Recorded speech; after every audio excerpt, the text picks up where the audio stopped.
Welcome back, dear friends. Thank you for being here with us again. Today, we embark on a journey not only of ritual and practice but of spirit and inner transformation. We will explore a question many followers of Buddhism, both new and seasoned, find themselves contemplating. How should one properly invite a Buddhist statue, worship it, and establish a home shrine that truly aligns with the Dharma? This isn't just a guide to external acts.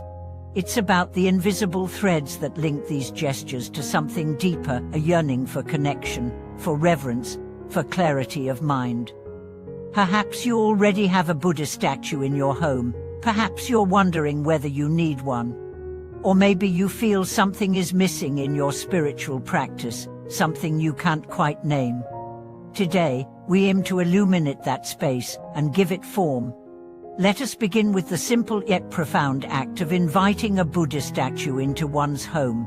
The statue, in Buddhism, is far more than decoration or icon. It is a reflection, a reminder, a mirror of our highest potential.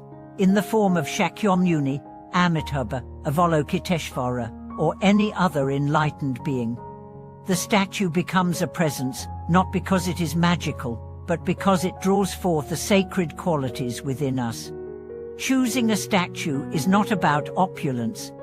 It is not about picking the most expensive material or the most elaborate carving. It is about resonance. Does this image speak to your heart? Does it remind you to be compassionate when you are angry, to be wise when you are confused, to be still when your mind is agitated? That is the statue for you. There's a story of a humble practitioner in the mountains of Sichuan. He carved his own wooden Buddha from a piece of fallen tree. It was imperfect. The features were rough, but every morning he bowed before it with tears in his eyes. That image, for him, was alive with meaning. And so it is not the statue that gives us power, it is our relationship to it. Once the statue is chosen, how do we invite it into our space? With purity, with silence, with reverence. Do not place the statue near the bathroom, near the kitchen, or anywhere noisy or unclean. Instead, find a place of calm, of light, of openness. It need not be a palace. A corner with dignity and peace is enough. Clean the space. Set a simple altar. Offer water, flowers, or fruit, not to bribe, but to express your sincerity. And then, sit, bow, speak to the statue, not as to a distant god, but as to your own awakened nature. The Buddha is not separate from you. The statue is a doorway. Every time you bow, you are bowing to the possibility of awakening that already lives within you. In Buddhism, there is a concept called the three pure acts: cleanliness, quietude, and respect. These are not just instructions for ritual, they are pathways to inner refinement. When you approach the altar, do so with mindfulness. Do not rush, do not chat. Let the moment be sacred. Light a candle or incense, not for show, but as a symbol. Light dispels darkness, just as wisdom dispels ignorance. And now, the question many ask, does the statue need to be consecrated or opened by a master? Not necessarily. While ceremonial consecration can help establish a spiritual bond and inspire confidence, what truly matters is your heart. The most radiant light is not poured into a statue by another, it is awakened within you through devotion. If you chant sincerely, if you practice mindfully, if you return to the altar with reverence, the space becomes sacred. It is your sincerity that consecrates the Buddha.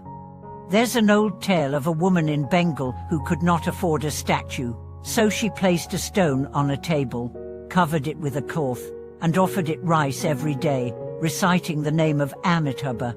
People laughed, but she said, "I see the Buddha in all things, even this stone." And years later, when she passed, the monks who came to her funeral said they felt the Buddha himself had lived in that home. Worship, you see, is not an act of superstition. It is an act of remembrance.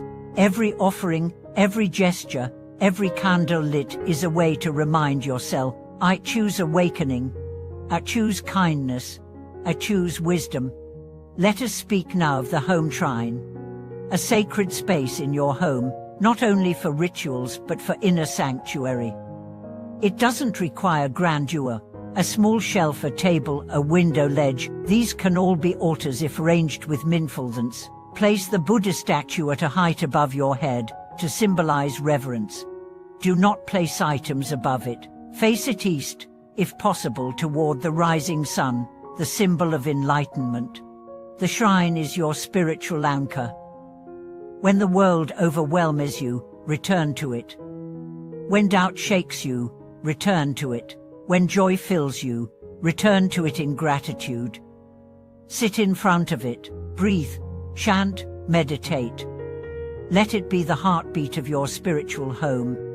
Many people worry, am I doing this right? Do I need this or that item? The answer is always do what you can, with what you have, with sincerity. The Buddha asks not for flowers, but for a pure heart, not for incense, but for presence, not for perfection, but for effort. One day, a young man asked his teacher, Master, I cannot afford offerings, I cannot even afford a proper statue. The master replied, then offer your patience to your family, offer your forgiveness to your enemies, offer your discipline to your path. These are the finest offerings. Over time, your shrine becomes a mirror. It shows you where your heart is at. On days when you feel disconnected, it reminds you of your deeper intention. On days when you are radiant, it shares your joy. This is not idol worship. This is inner alignment. This is choosing to walk a path every single day that leads toward awakening. And yes, there will be days when you forget to bow, when dust gathers, when your heart feels far from sacred. But the Buddha waits, without judgment. The altar is always there. The door is always open. I've seen this in my own journey. There were times when my altar felt empty, when my prayers were dry, my practice inconsistent. But I would sit anyway, light the candle, offer water. And slowly, something shifted. The shrine became a refuge, a friend, a reminder that even in my doubt, I belong to the Dharma. So now, I turn to you. Do you have a sacred space in your home, a place where your heart can rest? If not, perhaps now is the time to create one. And if you do, how do you use it? How has it transformed you? I would love to hear your stories in the comments. Please note you are not alone on this path. Every bow you make is echoed by millions of practitioners around the world. Every offering you give is part of a vast, ancient tradition of devotion, effort, and awakening. Thank you so much for watching this video. If you found value in it, please support this channel with a like, a comment, and a subscription. Let's continue to explore the deep practices that anchor us, guide us, and remind us of who we really are. Until next time, may your heart be steady, your altar bright, and your journey ever unfolding.